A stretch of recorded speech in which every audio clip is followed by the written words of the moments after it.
Welcome everybody to Rock and Roll Shin-Soo Chew. I'm here with Dennis Levi Leach. My name is Jonathan Getz. Gabe Estel could not be with us today, but I'm excited to welcome a very special guest, Flournoy Holmes, the Grammy-nominated album cover artist for the Allman Brothers Band, Marshall Tucker Band, Dr. John, and Widespread Panic, among others. He's also a member of the Flying Mystics. And for all of you listening to our audio-only podcast, you can also find a video version of this podcast at rockchew.com that will include a slideshow of the cover artwork as we discuss it. Flournoy, welcome to Rock and Roll Shin-Soo Chew. Thank you, guys. We're going to jump right into it. You know, what we believe one of the most iconic album covers in the history of rock and roll is the Allman Brothers Band, Eat a Peach. To describe it, has a truck on the cover with a giant peach sitting in the truck, and on the reverse, there is a car with a giant watermelon. Beautifully framed, wonderful gradients, pink and peach to blue. And the inside gatefold is an absolutely amazing, detailed illustration. Flournoy, can you tell us about the Eat a Peach design process? Actually, the cover, I was sitting on my porch out in the country outside of Athens at the time, and those Georgia sunsets are pink and blue and very vibrant at times. And I went, whoa, those are cool colors. So I got a can of pink spray paint and blue spray paint, and that's how the background came to be. But actually, the cover itself, at the time, I was, I should probably back up a little bit. We had this loose-knit group of, few of us were called the Athens Art Co-op. We'd do ads and stuff trying to make a living. We kind of, the first cover, Wet Willie, we had a couple of people involved, but then on the Allman Brothers, it was just myself and this other person, and we came up with various ideas. Like originally it was called The Kind We Raise in Dixie, had a little different design, and kind of presented that, and they didn't like it. But I was in Spartanburg, and I had the cover, and the group was playing, so I went up to Duane and I showed him, whoa, meet me in 3 days in Macon. We met, and he kind of immediately liked the idea. As far as the concept goes, the lettering was like just hand done lettering. We'd kind of create these letter forms, and I worked with a lot of letter forms.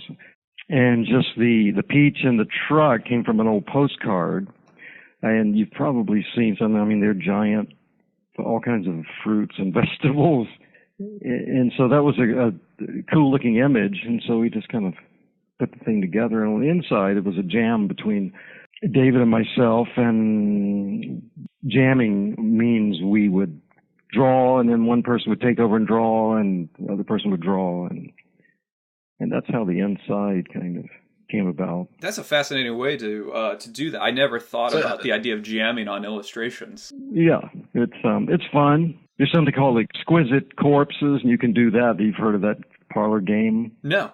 Where you take a piece of paper and you fold it in like 4 or 5 parts, and one person will draw the head, and no one else can see the other part. So then someone else will draw the arms and the body, and it's very creative. And then when you unfold it, you have this strange-looking creature. Wow, it's fun. Oh yeah, and have to be in the right frame of mind, I guess. Yeah, sure. And how long did the inside of Eat a Peach take you to jam on to really flesh it out? I think we did acid every day for 5 days, and on the 7th day, it was finished. We rested on the 7th. Right? You have to. So what's going on? I mean, like, we look at it, and we see a lot of stuff going on. What's going on in your eyes in that illustration? I always like to build in something into the imagery. If you look at the mushroom, the kind of iconic mushroom that I did, if you turn it sideways, you can kind of really see what it is, if you know what I mean. Yeah. Sometimes the imagery is sexual, sometimes it's not. So on the inside of Eat a Peach, if you pull back and look, you can see some faces, for instance. One looks like a skull head on the left. You've got on the top right side, you see a mountain range, and you see a little statue with looks like a baseball glove. You guys are into baseball, I understand. Yeah. So It's like a baseball glove, and you see. So if you look at it, you see the mountain range and the I see it little now. statue. But then when you look at the mountain range, you see, oh, it's a female figure laying on her side, and then the statue with the hand is kind of doing something else. Yeah, it's So that's like a more of a subliminal or something that isn't noticed right away. So, they try to put in those little things. But it can mean whatever you want it to mean. right on. And had Duane said anything to you about the idea of using mushrooms as a part of the aesthetic? No, that whole mushroom thing was something I came up with. And it stuck. Yeah. It stuck, and it's interesting. That particular cover is kind of, and there's some others, but they've withstood the test of time. And I think it goes deeper. It's kind of a reflection of what does it say and what does it. I think it is a good representation of the music. Absolutely. And it kind of says everything about them and that kind of music in the South and the whole thing at the time. But also it has this energetic quality that I think people relate to. It makes them feel good. It makes them feel serene. It kind of keeps them coming back to it. And, whoa, I like that. They may not know why they like it, but... And I'm looking at that objectively as opposed to... Sure. And you had, and you would work with the Allman Brothers Band, painting other things, equipment. Yes, I painted the two Greg's Leslie speakers. Okay. That he used, and actually there was a shot in Rolling Stone that had them in there. And then I was planning to talk to Duane about painting his bike. And he unfortunately checked out the week before. I was supposed to go down the next weekend. Oh, what a shame. I know. What did you have in mind for his bike? I don't know. He was really open to anything. Yeah. Hey, those are the best clients. Exactly. That is the best client. One of my next favorites is one of the next ones you did, which is the In the Right Place by Dr. John. Was it like taken from the walls of your house or something, or? No, that's another urban legend. I don't know where that came from. Yeah. I read a lot of stuff on the internet, and I said, where did that come from? Right? That's not true. It didn't happen. It's like the Eat a Peach when I went down to Macon, and I met up with Duane. We were going in to see Frank and Phil, the president, Capricorn vice president, and he said, man, this is awesome. What are we going to call it? I said, I don't know. How about Eat a Peach? He goes, oh, how about Eat a Peach for Peace? And I said, well, how about Eat a Peach? And he goes, yeah, okay. I mean, it was that simple. And then he goes in, and this is kind of funny, and he's late. So I go in, and they see it, and then, they're businessmen. They said, well, we're going to give you X number of dollars, which was not that much. So I walk out of the meeting, and Duane's coming up and said, man, I'm sorry, I'm late. And he said, did they come up with a price for you? And I said, yeah, it was this much. And he went, what? Those bastards. And he ran in there, and he came out and said, well, I got you 3 times as much. So. Oh, right on, Duane. So he was a regular kind of guy. Absolutely. But I knew Mac. I knew Dr. John. And he was doing this record, and he was actually doing it up here. And he had the meters coming up. Toussaint was producing, and he was another, we had a good rapport, and he said, hey, man, just do your thing.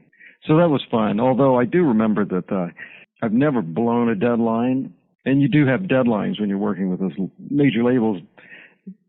But I didn't finish. There was parts of it I didn't finish. I just had to turn it in unfinished. So it's kind of a continuation on the inside of Allman Brothers. Oh, right on. Nice. Yeah. They're kind of surreal looking, and if you see the right side, it's you pull back and you kind of see a face with those turkeys. And I put my cat in there, and he just wanted, Mac, Dr. John was weird. You can get away with some weird stuff. So. Well, and that's invaluable when it comes to people who are willing to accept the weirdness. But the best part of that is that I would go on tour with Mac and dress him up and get sticks and put him in his hair and throw leaves on him and make him look really earthy. Oh yeah. and he'd go out there, and that was fun. Yeah. He's quite a character. And you had a relationship with the Marshall Tucker Band, right? I did. I did a number of covers for Marshall Tucker. Those guys were from my hometown, and they were a cover band called the Toy Factory. I was doing all this work for Capricorn, so I went up and I said, "Man, these guys are, it's a new label, and I think you guys would fit in. Change your name, do some original material, and I'll take it down there." So that's what they did. Great. I took it down. I had to have a little help with Jim and Jack Hall from Wet Willie, and then they were signed, and the rest is history. Oh yeah, one of my favorite Southern rock bands for sure. And tell us more about how you interacted with the musicians, and you have to kind of juggle the management and the record labels. And is there like a push and pull with those artistic viewpoints? Well, not. I mean, it's interesting in that I don't really let. You may have a theme or a title to go by. In those cases, it's whatever I wanted to come up with. I mean, of course, they would have to okay it because you get too many chiefs in the cook or whatever. Yeah. Yeah. Oh yeah. Definitely. So I just to illustrate, I was doing a cover for this group. They were signed, I think, CBS or something, and they came over to my studio, and the whole band was there. They were excited. It was their first release, major label, and everything, and the guitar player was saying, "Hey man, I want you to take this image you have down here at the bottom, and I want you to take that, and I want you to put it up at the top." And I said, "Oh yeah. And on that lead, when you play that lick, I want you to take that lick and don't play it there. I want you to play that lick at the end of that solo." And he looked at me and said, "Oh, okay, I get it now." So you have to educate people to a certain extent. Because you were looking at these things, some of them were personal. Of course, you're doing a project that it's not your own. It is personal, but it's not your own kind of esoteric work. So it is a commercial endeavor to a certain extent. I tried to make covers that to kind of make a statement, make a visual statement, and kind of reflect the essence and the musical tone and style of the group. But that doesn't. I don't know if that always happened. Well, one I can think of for sure that did was Charlie Daniels' band, Fire on the Mountain. That picture, I think, captures that time and that sound for his band really well. And you also did one of his other most well-known covers in Saddle Tramp. I did like 3 or 4 for Charlie. The Fire on the Mountain was it was interesting. I think that, and this is, for some reason, a number of these groups, well, like Charlie, for instance, I think he hadn't really sold many records up to that point, so he released Fire on the Mountain. And, it went gold and platinum, then I think he changed labels and went gold and platinum again, and people thought that, oh, wow, man, you used Flournoy and your album's going to go gold, so all these groups are using me, and I think it has a little something to do with the music, but... Oh, you were seen as having the Midas touch. Right? Sort of, in a way, but the ironic thing was that I apparently found this out years later. I was this art director in New York was saying, "Man, you were hot in New York back then. Everyone was trying to find you, and they'd call Capricorn Records." And I was living out in the country with no phone or anything, so I don't know if that was a smart thing to do.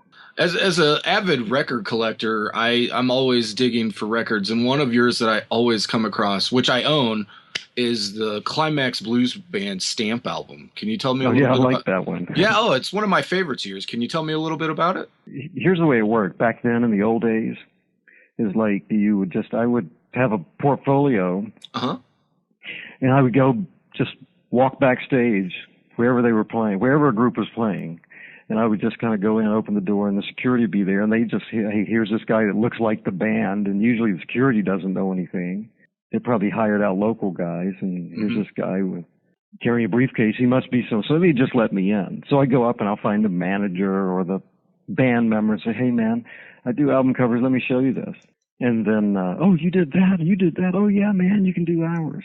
But for every 10 approaches and you can do ours, only maybe 1 or 2 comes actually come through. Like I met Zappa one time. We were talking, and it was his Dirty Love record. So he said, man, I want you to do the cover. And we met a couple of times, and then, and this was here, because he was playing around here. Did up a concept. He really liked it. Shot it to him. We were going back and forth and having talks. He was a super nice guy. But then I think he changed labels and management. Things got screwy, right? And so they put it out, and some other artist did the cover. But he was nice enough to call me up and say, man, it was out of my hands. I really wanted yours, but I did. Yeah. So he apologized. He didn't have to do that. You mentioned, kind of just going to shows and everything. What was the scene like in Georgia? Who was passing through? Who were you able to catch? Oh, I mean, I've seen a lot of groups, but it wasn't. That's just here. I mean, if I was in New York I went to Woodstock. So. Oh, excellent. Talk about that. I don't remember. That means I was in there, right? No, it was incredible. All those, the ultimate in psychedelia.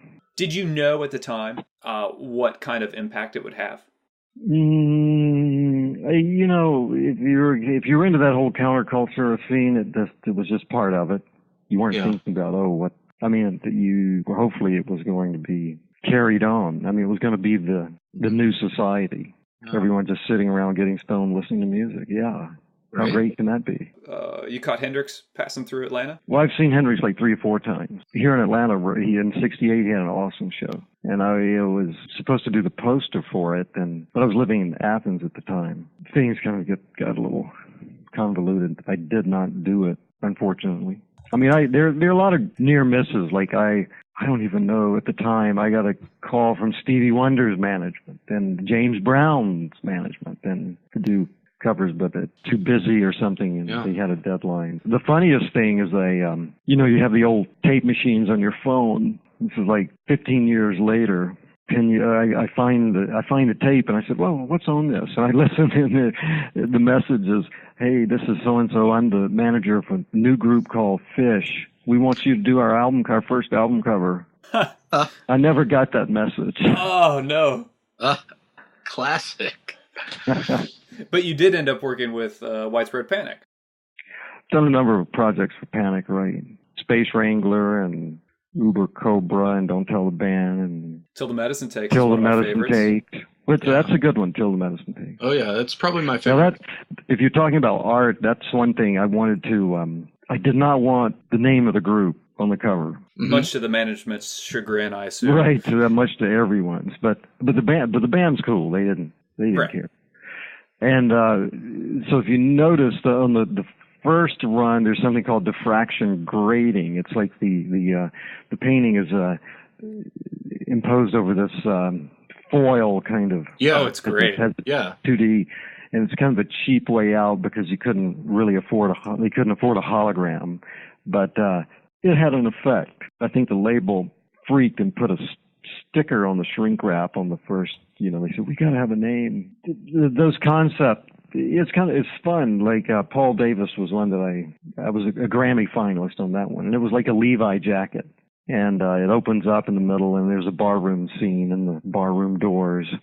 There were several people doing kind of concept pieces at the time, like Cheek and Chong had the Big Pill. Normally they're die cut, so the one I did was die cut, tri-embossment, which at that point had never been done before. So it was a real expensive package. Is there a budget up front that you would know if you could do a die cut or do a hologram or things like that? You kind of come up with the idea and then present it, and then usually I'd work with the artist, recording artist, or in the band, and we want this, man, yeah.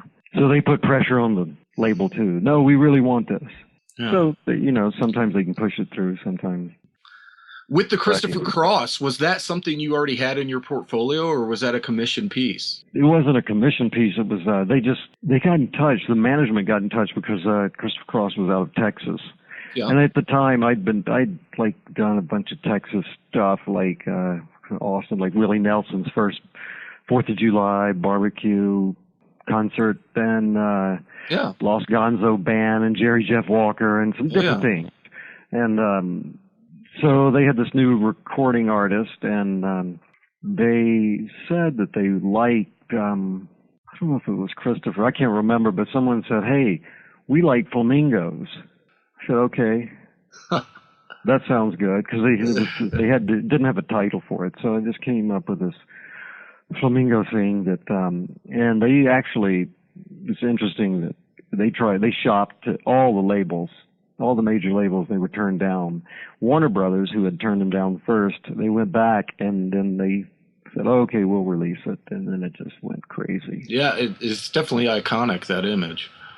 So at the time, when it came out in 1980, it had won more Grammys, several number one hits. So it was a big album. Yeah. How important is the music and the album title to your creation process? Sometimes sometimes I don't even have to listen to the music, but I kind of have an idea. But it's always good to listen and get with, meet it's fun to meet the group and the whole thing. Sometimes it can get hectic. They have a really tight deadline, and if you have some of the major labels have, like, if a marketing guy or an accountant or some idiot gets involved and he thinks he knows more, and then he bogs down the process. And then they don't understand the art, or you get an art director that wants his name on something, so he'll change something so he can put his name on it. Yeah, writer credit. Yeah. Jeez. But just over the year, trying to do things that are visually different, that will attract kind of attention in a way. Like, I don't know if you remember James Gang. So I think it was their Straight Shooter. I don't know if it was their second or third, but it was like a takeoff on an old wallet. Now that's a good indication. That was supposed to be embossed like a wallet. Oh, I don't okay. think they had the loop. Or they Yeah. may have embossed just the first few. I'm not really sure. It's been a while. But Ted Nugent, when Ted Nugent's first thing came out, the one with the Amboy Dukes. Yeah, he was with the Amboy Dukes, right? And so that kind of caveman, half-cat imagery, that kind of struck attention. So the first one, going back to the first album cover, Wet Willie, which is a psychedelic finger in the air. You know what a Wet Willie is, right? Yeah. Oh, yeah. Okay, so it was really kind of the psychedelic style, and what happened is that at the time, all the labels send all the program directors their product. All the program directors at the time could vote on best album cover, and that got a runner-up. Nice. And right on. So it kind of created a little buzz there. Levi said he stumbled upon one of your records just the other day.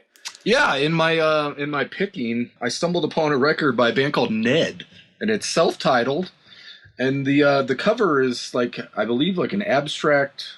Is it a photo collage you put together? Oh yeah, like flying fannies. Yeah. Yeah, and then a guy reading the newspaper, but the newspaper Right. has clouds. I love it. It's like a collage thing. It's funny. Do you remember the group America? Oh yeah. So I was talking to that guy, and that was his favorite cover. Oh, it's great, and that is absolutely what drew me to the album was the cover. And then I looked up. I was like, oh, it's Southern rock. I would probably enjoy it. And then I looked down and saw your name as the credit as the artist. Another one of yours that I like, and I know it's one of Jonathan's favorite bands, is Drivin' and Cryin's album, Scarred But Smarter.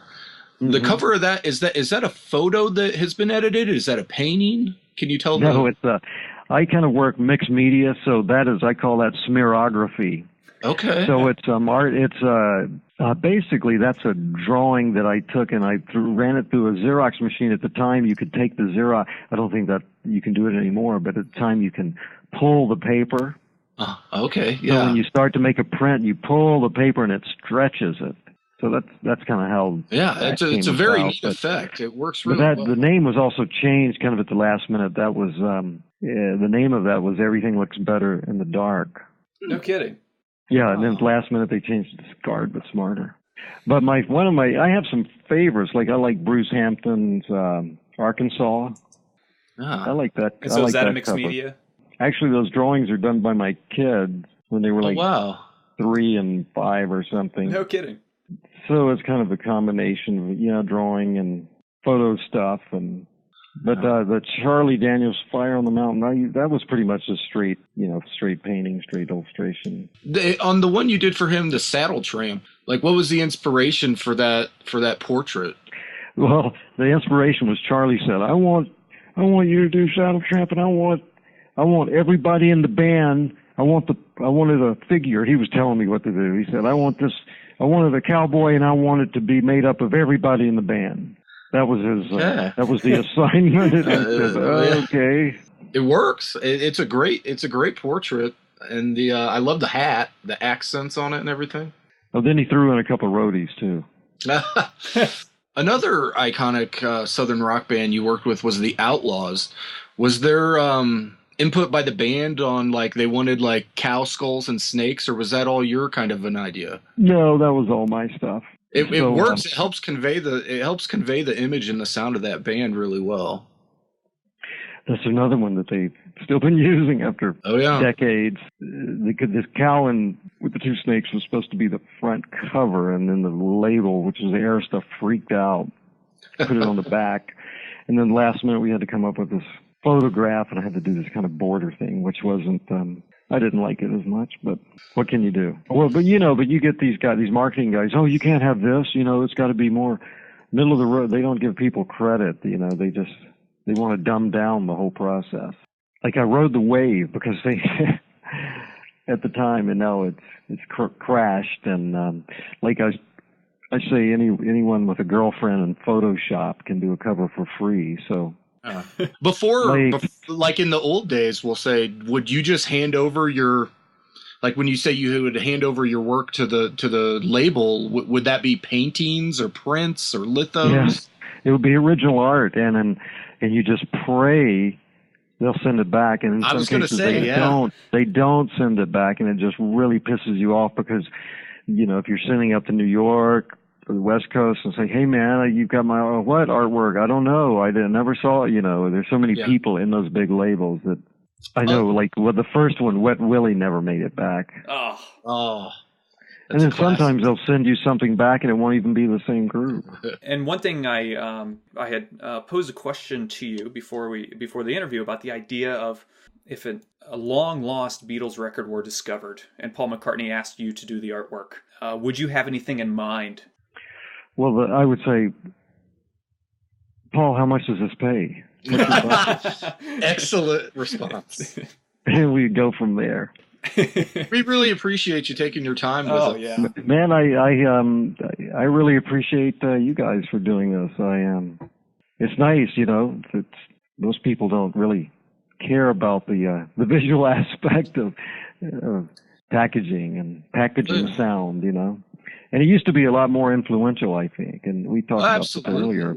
Whereas you judge the whole group on the imagery. Albums were when you judged a book by its cover, for sure. Flournoy, we do appreciate your time, and keep on cranking out the artwork. Okay, well, I appreciate it, and thank you guys. All right, so that was Flournoy Holmes, one of the stalwarts of album design. Be sure to check out his website, flournoyholmes.com, FLOURNOYHOLMES.com, where you can browse his album covers, paintings, photography, and more. You can also buy prints of Flournoy's original artwork on the website. You can contribute to the album artwork conversation at rockchew.com or on Twitter at rockinchew. Thanks everybody for joining us.